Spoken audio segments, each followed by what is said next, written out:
Hi, good afternoon, everybody. Welcome to our Sunday afternoon stream. Allow me to introduce to you Nuria Khan, also known as Holy Humanist. How are you doing, Nuria? I'm very well, Dean. Thank you so much for having me. I'm excited to be here. Yeah, excellent. Now, I've been following you on social media, for a while now, and I really like the candid and very authentic way that you approach these issues. So I said to myself, wow, we've got to interview Nuria and just get a little bit of the background and the lowdown on you and what you're all about. So Sure, welcome. Yeah. thank you. Thank you so much. I really appreciate that. I apologize. There's so many sirens going off here. I'll just mute myself. Well, if they are, I don't hear them in the background. Okay, Don't great. worry. Sundays in Africa is music day as well. So if my neighbors fire up the boombox, you'll. Right. So I guess let's just jump straight into it. Tell us a little bit about yourself, Nuria, about your background and where you're from, just so we can get to know you a little bit better. Sure. So I am originally from Pakistan, but I was born and brought up in the UK, as were my parents, and my grandparents as well moved here quite early on. So I'm like second generation British Pakistani.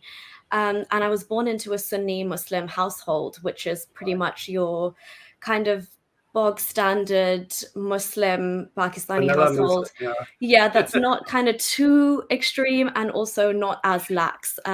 So growing up, we lived as an extended family in London while I was growing up, and it was more the influence of the elder generation. So my grandparents and my grandfather, particularly, who was an imam of the local mosque. So he actually held the keys to the mosque and would go early and open it for the morning prayer, the one that's like just at dawn. Um, and he would always do the call to prayer 5 times a day. So he had quite a heavy influence on the mosque. And I saw that growing up, and I would go to Quran classes after school. And obviously, going with my granddad a lot and seeing his influence, it kind of really like veered me towards religion and want to take like an added interest in it. So I took those Quran classes very seriously. And I was 9 years old, and I decided I should wear the hijab because that's what my Quran teacher was saying was the right thing to do. And At that's night. yeah, at 9 exactly. So I started to wear the hijab, which in my experience was a bit different to what a lot of women do experience, and I understand that I was, uniquely poised in the sense that my family actually said, "Are you sure you want to do this? Because you're quite young." Mm. And I did have like a lot more kind of sporty tendencies, so I would want to play football and partake in sports, and the hijab was a bit of a just practical impediment, but also dangerous as a health and safety hazard. I used to wear a clip as well, the pin one, so it could easily just, like clip you. So my mom would always be like, "Are you sure? Are you sure?" And I'm like, "Yes, mom, I can't believe you guys aren't wearing the hijab because this is what God told us to do. And don't you guys want to go to heaven? To go to heaven, you have to follow God's words. And as a woman, this is what He's asked us to do." Um, Um, so I kind of had that, and even in school we had religious education, RE, and anytime there was anything to do with Islam, I kind of would volunteer and step forward, and I demonstrated how to pray. I was like, pick me, pick me. So yeah, I was really kind of keen to show this outward identity of being a Muslim yeah. at a very young age. So that's a bit of background in terms of just like my younger childhood, but Right. literally at 9 years old as well, then it all changed because we moved to Saudi Arabia, and that's yeah. Yeah. So you were very much steeped in it, mostly by your own choice, by the sounds of it. But what was the linchpin, or the straw that broke the camel's back, so to say, in this journey for you? Yeah. So I'm just gonna like give a quick snapshot and fast forward because as with most people, it's not like this overnight thing. It's quite a Yeah, build. It's I after a get build. that. Yeah, and so there's like a lot of life experience. Obviously, like I said, I'd gone to Saudi Arabia, and I'm a Yeah, young girl and I'm going to this international mixed school. So I'm meeting people from all over the world. I'm hearing of religions I've never heard of. I'm seeing that even within Islam, we've got Shias, we've got Ahmadis, and even in Saudi Arabia, the Shias had to keep really quiet. And I thought, what's going on here? Why is there so much, beef between these people? And they're living in a Muslim country, yet they're going to pray secretly because they pray slightly different.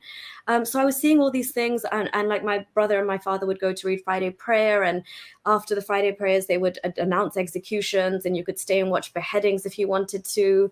And all of these things were in the background playing out while I was going through a very international experience. It was like almost living in a suburb of America and then having Saudi Arabia outside of that. So saw things like the Islamic police and them telling, even Western women, cover your hair, even though they don't believe. And it was just more like respect our traditions, respect our laws. And then we were really close to the house of God, so to speak, in Mecca. So I'd go there and we did the pilgrimages a couple of times. So I was kind of just seeing this and trying to think that, this is not the same exact way that my parents or I've been taught that Islam is meant to be. So I had this thing that Saudi Arabia was just the Wahhabi implementation of Islam, which they have almost kind of taken it out of context and used it in a very, very harsh way. And that's how I kind of, got through the cognitive dissonance at that stage. Then I moved to the UAE and things seemed a lot more there was a bit more of an East-West balance, and it wasn't so in your face, even though there's still you hear the call to prayer 5 times, you have all the Islamic holidays off, you're expected not to eat in public in the month of Ramadan. Now that's changed, but back then it was. So I found that was a much more healthy balance. But then when I actually had my own life experience where trying to escape a marriage, a Sharia law was put on me, which essentially derived directly from the Quran. In the moment, I didn't know that because I was just trying to fight it off, because essentially it was to send me back to my ex-husband's house and me not able to leave the house without his permission. And obviously, as somebody growing up with more of a Western mindset and the concept of laws and just abusive relationships and things, I didn't think that was possible, let alone the fact that my God had sanctioned this or could have sanctioned this in the Holy Scripture. So it was long after I had left that situation, I moved back to the UK, and I just kind of really wanted to introspect and be like, what happened to me and how do people get away with trying to do something like that? And also I wanted to really defend myself in case anybody said, oh, look, that's what Sharia law does, and that's how it works. And I would be able to say, no, that was just men abusing their power, and that's not what God sanctions. So lo and behold, I did some digging and I was like, let me see what God actually says in English, properly now. None of this fancy, old English or Shakespearean jargon in the Quran, because I tried to read it in English a couple of times when I was younger and I just gave up after a while. So I read it. Why are all the religious books so boring, Nuria? That's what I want to know. I know, and also just confusing. It jumps from you're trying to open with a story, and then you're like, oh wait, the polytheists are gonna burn in hellfire, and then you go back and you talk about something else. And I was like, can we just finish the story? And the Quran sent me on a wild goose chase about King Solomon and Queen Sheba. I did watch so many documentaries trying to piece it together. Now I realize what a sheer waste of time that was. But so it was a long-winded process, but it was only until I thought, let me sit down with an adult mind and not look at this with a sense of awe, innately. Let me just read it for what it is. And that's what happened. It's incredible. I always find it very striking how, critical thinking is the enemy of religion. Whenever you apply a bit of logic and a bit of critical thinking, you take faith out of the equation, then you end up with a whole boatload full of atheists. It's one thing that religion shies away from is questions. But how else are they going to hide something that's patently false? So this was basically a journey that you undertook yourself. Was there any person or organization or something that was influential in this kind of process? I mean, for me personally, it was when I discovered, first of all, religious debates, where people, and they were, religion was a sacred cow where I grew up. Nobody dared speak a word against it or question it, albeit not in the very strict framework that Islam forces, especially in Islamic countries, on people. But even in my local context, socially, it was a taboo to even question or think about that. And when I discovered these, again, the internet is just like critical thinking to religion. When I discovered people that were openly questioning and, with unabashedly saying no, this is nonsense, blah, blah, blah, blah, blah. It was a bit of a culture shock to me. And that was the thing that started my journey. And I was I was just wondering if there was any specific person or organization or something that was influential for you that you also remember in your deconversion process. Yeah, no, great question, because there always is, because when you are going through this and you're like, am I crazy because I'm seeing this for what it is, but everybody holds this so sacred? Is there a problem with me?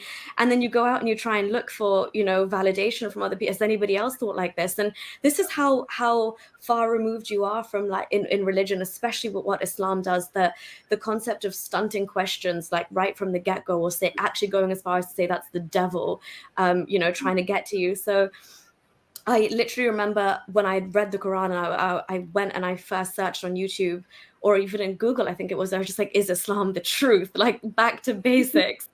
And as you said, it was honestly the internet and the power of having all this information at your fingertips now. So I came across, because again, I was doing it from a strictly Islamic lens. I knew that the first thing somebody would say to me, and I had to work out for myself, was, I'm not a native Arabic speaker. So have I got this wrong somewhere? And have I got this gravely wrong? Because obviously you're leaving it, and my heart and mind was telling me to leave, but you need to know that I've done enough. I've done. I'm not just leaving this willy-nilly. There is a not reason. A decision you make at a whim. Yeah. Exactly. So I actually came across the YouTube channels of Master Arab and Sharif Gabber, because they are both native Arabic speakers. So I heard them speak, and they would translate. They had Arabic subtitles as well, and then they would also tell you, no, what you're reading is actually correct. In fact, it's even worse in Arabic, like this word here and this word there. So that really, really helped me, because I'm like, if they also are saying, these passages lead to what ISIS is doing, and that's not just because there's it's lost in transliteration or even translation or whatever. Exactly. So that really helped. And, or like, as you said, then I just, you go down the YouTube wormhole, and I started watching religious debates. But I came across ex-Muslims of North America, and they would have a lot of these panel discussions. So then I was like, oh my gosh, across the pond, people are actually sitting in the open and having a panel discussion about these things. And they all reflect the same views that I kind of, the way I see Islam now. And of course, Maryam Namazi in the UK, who set up the Council of Ex-Muslims Britain, when I saw her going to universities across the UK and almost taking on some of these Islamic thugs who were in the front trying to disrupt her presentations. The Dawa boys. The Dawa gang, yes. So that was all like my safety net at that point, for sure. It was definitely the internet and Twitter as well. Exactly. It never ceases to amaze me. Whenever I encounter these Dawa boys online, Islam especially is such a male-centered religion. It's all based around men, and then you find the occasional woman who pipes up in these online forums, and I say to myself, like, I literally feel like a woman who is promoting and advocating for Islam is like a chicken that's selling KFC. Oh yes.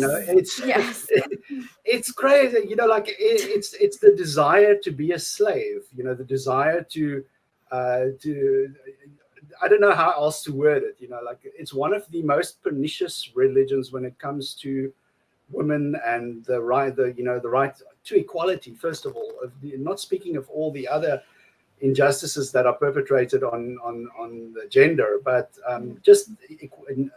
there's a distinction between men and women in terms of equality, what they are legally allowed to, what they have access to in society, and that's crazy. And it's a concept that is so completely foreign to us in the Western culture, etc. I was wondering if you ever experienced anything like that in your journeys across, the Middle East and those Islamic countries.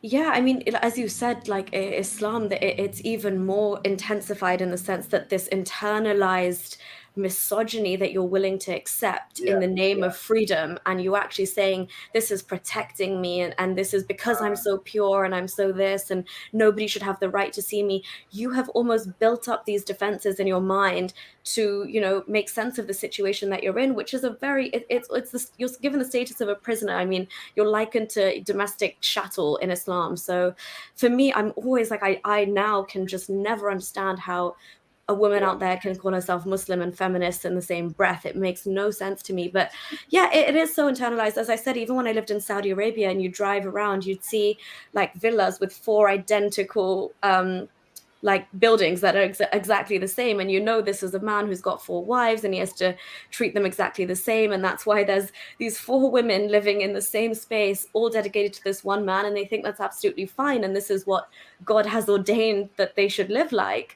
So you see the it's just, yeah, you see it in different ways. In the West, there's other problems where they actually genuinely believe that the hijab is empowering, and if you even make a slight comment on that, they think that you're infringing on their rights. But it's just to go that one step further, which I don't think you are in a space to do as a believing Muslim. I mean, I never looked into the roots of hijab or where it came from or the oppressive source and nature of it, or, you know, the story of in Islam is quite funny how hijab came down. But a lot of people just stop short of actually examining the origins in their scripture. And therefore, as a believing Muslim, you have to, as a woman, live with this cognitive dissonance and take it to the next level where you're constantly defending it.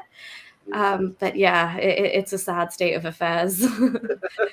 But Nuria, you know, like when you take the wrapping off a sweet, you attract the flies. Yes, you attract the flies. Oh man, the first time I heard that, I was like, seriously.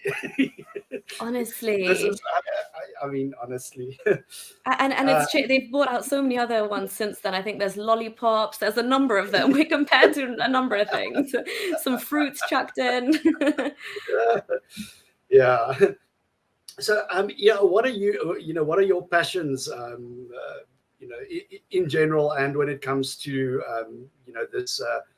this matter of leaving religion, what are the things that fuel your passion and your drive to continue doing what you're doing at the moment? To be honest, it's actually just realizing that Islam is extremely damaging, and the fact that I am in a position where a lot of people aren't as privileged as I am to be able to live in the West and actually step out and show my face and say what I'm saying. I don't think there's enough women out there saying the same thing. So that really drives me to kind of get the message across, because I'm not sitting here trying to, change anybody's mind overnight. That's not how it works. But if the way that these sources were so readily available to me, I literally could type sunnah.com, Quran.com and read the scripture actually for what it is, even in English with like 10 different translations.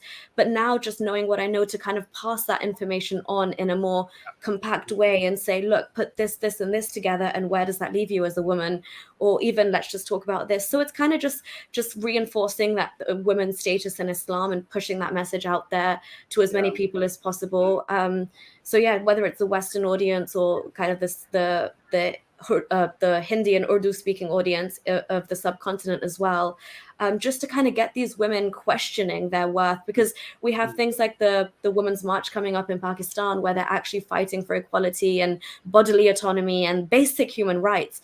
And one of the placards would say something like that, and then the one next to it would say God is great, and it's just, you're halfway there, but then the other placard is what's holding you back.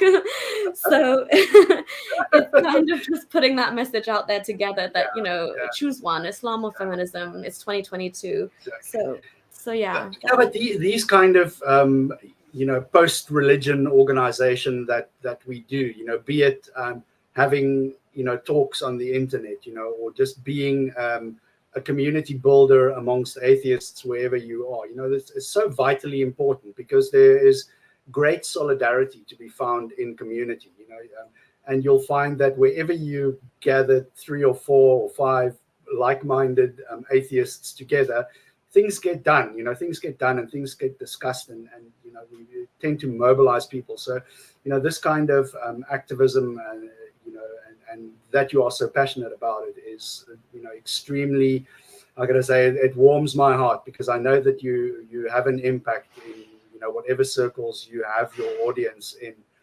So it's vitally important. Thank you, Dean. Yeah, I agree. Yeah, let's quickly just have, let's just put a quick lens on the religious aspect, of your life, maybe just think, if you can, I don't want to like wound worship or whatever, but religion has a negative impact on a lot of people's lives. It can be something as as as non-consequential as your diet, to something extremely impactful as in the way you live your life, who you marry, and that kind of thing. Maybe if you could just reflect on some of those negative impacts that Islam especially had on your life. Yeah, sure. I mean, yeah, as you said, it pretty much covers all the bases in Islam, even though I was like lucky enough that my parents are, very well educated and very progressive. So we always explored ideas in our house, like separately when we moved away from the UK. But it was always like Islam always served the foundation. And anytime it does that, because Islam is so all-encompassing and totalitarian in its very nature, it does kind of have ripple effects onto everything you do. So I genuinely, like, my worldview was that of the Islamic one for a very, very long time. And it was always expected that I would only ever be able to marry a Muslim man. That was, that was a given. Like, there was no question about that. And also that, you most of your life starts after you're married. Like, a lot of the things that you want to do now, wait to do them after you're married. That again comes from just the Islamic not giving women freedom to live their lives, unless they're either in the home of their father or in the home of their husband. There's kind of, you're in a weird place if you're in the middle, and you're looked down upon, and all of society looks down on you. And there's that whole kind of ripple effect in that sense. And then also almost like a commodity, you're essentially not a person. You're just like you said, you're the property of a man or a father. It's crazy. Exactly. Yeah, you literally are just like, there's just they pass the baton from one household to another, and there's always a man who's in charge of you in some way, or a man you have to get permission for to do certain things. He has to almost give you the green light to just live your life or make your own life choices. So that was all there. It's just that heavy conservatism as well that's within the culture. You're not really told that your body is yours to do whatever you like with, and express yourself in whichever way you want. So anything, I mean, the way you want to dress, whether you want to get a tattoo or a piercing, or all of these things are like a battle if you want to. And usually it starts from a no. So everything is constricted. Your self-expression, your wanting to go and travel the world as a solo girl, or have a gap year, or all of these mini battles as a woman within the Muslim faith, you have to just fight. And especially coming from a Western background, where you see like British girls going off and doing whatever they like, and you're like, well, why do we have this different kind of set of rules placed on us? And then you see the treatment between yourself and then male members of your family, if they're the same age and younger, and they're just given, free passes and carte blanche to do whatever they want. They can go clubbing, they can do whatever, they can talk about it in the open. But if you do it as a girl, it's like, why aren't you at home and more covered up? And, there's a whole lot of like imbalance and hypocrisy, and you just see that growing up within a household like that. So, and then dietary, as you said, never eat pork, never talk about drinking alcohol, never think about drinking, all of those things. It's, yeah. It's crazy. Whenever I speak to ex-Muslims, it always strikes me how totalitarian, like you said, it's all encompassing, the religion. And, I'm very quick to draw a parallel between Islam and communism, like the way yes. the way that it governs every single aspect of your life. From the time that you wake up, you have to do this and that. Before you go to bed, you have to do that. It's crazy. Islam governs even, I mean, like, how somebody functions in their toilet, in their bedroom. I mean, you're told, like, I remember being told as a young girl, like the angels that are on your shoulders, the good and bad one who record the deeds, they wait outside for you while you're in the bathroom. So if you accidentally speak, then or you like ask for something, or you call to someone, then the angels think you're finished and they walk in, but they've seen you in that state, so that's really bad. And like, this is the kind of level of what. And then obviously for men it's even worse. Like, you have to wash 3 times. It's so controlled, as you said. Yeah, it's very strange. It's crazy.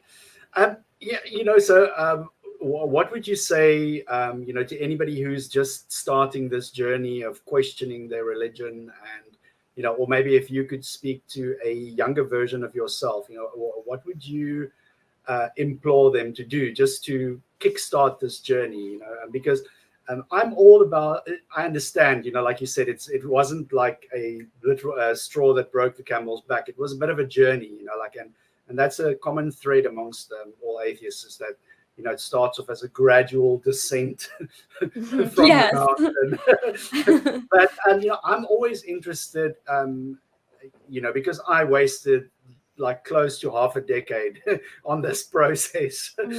So I'm always interested, like, how can we kickstart it? How can we push the snowball to run down, to roll down the hill, and gain a bit of momentum. So, like I said, what would you say to a younger version of yourself, just to get this going a bit quicker?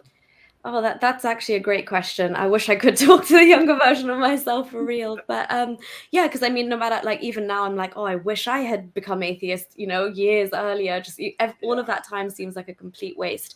But what I would definitely say is that, I mean, whether you're young, even as a child, you always have, like, you're driven, you're curious as a human being, and you ask questions, and that's a natural and normal thing to do. And I would say, if you are given answers that genuinely, don't sit right with you, or it seems insufficient. If you're asking anything like, what about the dinosaurs? Why were they created? How does that fit into God's plan? If he was just going to wipe them out anyway, was he trying to test them? Like, all of these things, you ask these questions as a child, but coming from a religious home, or when your parents have kind of superimposed their worldview on you and told you that that's the truth, those questions just kind of get, you just put them to the back of your mind and you just live your life. So I would say, if you genuinely be curious and ask those questions, and if the answers aren't sufficient, the internet is amazing. There's videos out there. So don't be afraid to like read and look at and learn about other worldviews. And if they make sense to you, then go that way, because in all likelihood they will make a lot more sense than what you're being told. But I would say, don't be fearful of questioning. And if somebody tells you to keep quiet and don't think about something, I think that's actually the most dangerous thing. If somebody ever tells you don't question, that means you should definitely question what they're telling you, because you're on the right track. And and it might seem like you're crazy, or you're the only person in the world that stumbled across this, but there have been atheists out there since, there have been theists and deists out there, like, since the beginning of time. So it's just coming from a place of religion. We're not taught about that. We're not told to even deal with the way that they think or the questions that they've posed, because it's so taboo. But there is something to be learned in that human experience that's gone on, and the reason we say what we do. But also, I would just say, if you're going to believe in something, or if your parents have told you to believe in something, then obviously you trust them because they come from a place of authority. But actually do your own research and check for yourself as an individual. Does this worldview hold up to what I believe in my heart of hearts, or what I think, or does it answer all my questions, and does it make sense to me? And even if that's taboo, I would say push the boat out and do it, whether you're doing it in your own time and you're researching, or you're speaking to people. But I would definitely say, just critical thinking, and those questions that come up, do not like, close the lid on that. Exactly. The watershed moment for myself was not when I learned how to think and not what to think. Yes. That was and it's so vital that you say about critical thinking, and just learning. I mean, you don't need to go and do degrees on logic, but just learn, for example, what fallacies are in logic, because the religion loves fallacious reasoning, loves it. And I was guilty of it too, and now I can see it. Like, I'd be like, why is that the truth? Oh, because the Quran says it is. I was once there, but now I see how flawed and circular and empty that is. Exactly. Exactly. Nuria, this has been delightful. I love meeting new atheists. I'm ever so glad that I started this project of just finding and interviewing people. It's there's a specific verse in the Bible, which is my background, where there's a demon that possesses somebody, and one of them's they shake the demon and say, "What's your name? What's your name?" And the demon answers, "We are legion, for we are many." And whenever I discover new atheists, that always comes, I'm surprised you cannot turn a rock in any single country without stumbling across an atheist. We found them in Africa, in even in the Middle East, like Yeah. there's people in Egypt as well who do this at great threat to their personal safety, and they're vocal, they're publishing books, they're making videos, and it's, like you mentioned, Sharif Garber as well earlier. That's an inspirational story. Like he Most is definitely. unrelenting and extremely vocal in his criticism. Yeah, we are legion. He is definitely. We are legion, for we are many. Where can people find you on social media? Finally, Nuria. So people are more than welcome to follow me on Twitter. It's at Nuria K. And obviously on YouTube, my channel is Holy Humanist. So you're more than welcome to follow me there as well. Amazing. I'll post those links in the description when I load this to YouTube. Thank you so much, Dean. I really appreciate it. And it was amazing talking to you as well. This absolutely flew by. And I love what you're doing. I mean, getting these voices from, far and wide, and just having these kind of stories be put out there. So yeah, a kudos to you, and please keep doing it. Thank you so much, Nuria. Thanks a lot. If you like these videos and want to support me in my activism, then you can support me on Patreon or PayPal. Stay free, everyone.